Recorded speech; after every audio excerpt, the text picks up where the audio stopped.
I have the golden key to all of the apartments. We're looking at the interior of one of our units today. Not too long ago, we were making thousands of dollars wholesaling houses, but then we stopped. Wholesaling is really when you put a house or a property under contract, then find an end buyer that will buy it, usually cash, for a higher price than you have it under contract for, and you are basically assigning the rights to buy the property. So you're finding these deals, locking them up, putting them under contract, and then you're selling them to an end buyer. Now, welcome to my crib. The reason we transitioned from wholesaling real estate to multifamily real estate is because we quickly realized, although we were making a lot of money in wholesaling, it was very transactional. We found multifamily syndication, and it aligned more with our goals of retiring our mom and also just building a life by design, along with building cash flow, increasing our network, and then investing in real estate just at a larger scale, which is always more fun, right? After making the jump from wholesaling to multifamily investing, it didn't take us long to realize how different these two real estate strategies were. So the main differences between wholesaling and multifamily investing are price. I mean, usually when we're wholesaling, we're working with $200,000 houses, $300,000, maybe $400,000 or $500,000. With multifamily, for example, this apartment complex was $19.5 million that we purchased. So numbers are extremely different. A lot more zeros. Another difference is the nature of the business itself. With wholesaling, you're essentially a marketing and sales company. With multifamily investing, you're buying and owning real estate. And now for where Kerwin's gonna be cooking.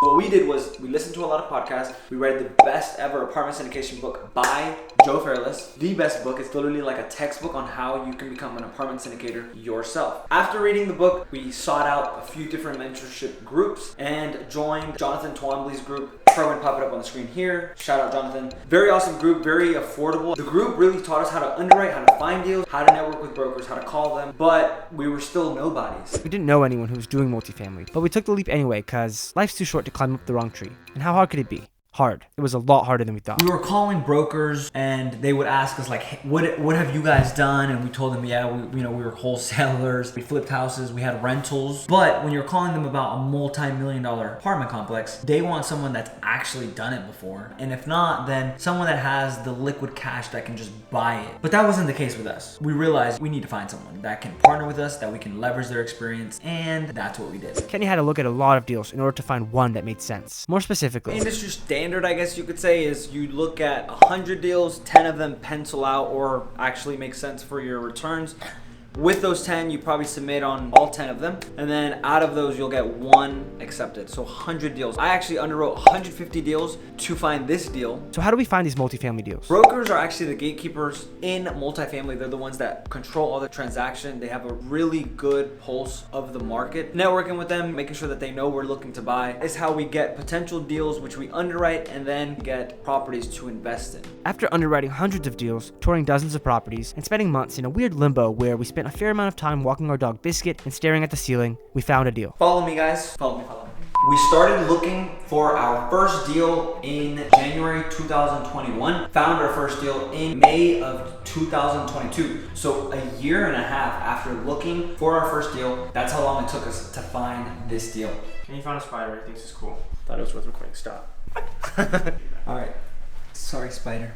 The last few years, everyone was using very aggressive underwriting, which means that they were submitting very high offers. We, on the other hand, were not using very aggressive underwriting because we try to stay as conservative as possible. So our offers were always below what other people were offering. So it was very difficult to be competitive. I had already spoken with a broker previously looking for other deals. He actually called me and said, hey, we have this deal. It went to market. Something happened. Fell out of LOI. And he said, do you guys want this property? I said, send me the financials. I'll underwrite it and see what we can do. I came out, toured the property. I liked it. I liked the location. Getting the deal under contract was only the first obstacle. We had a lot more hurdles to jump over in order to get this deal across the finish line. This deal, we bought it for $19.5 million. We knew going in that we had to raise $8 million roughly to close and $9.3 million as a total raise. Now that is a lot of money. We've never done that before. We put $1 million hard earnest money day one. That means that we give the seller $1 million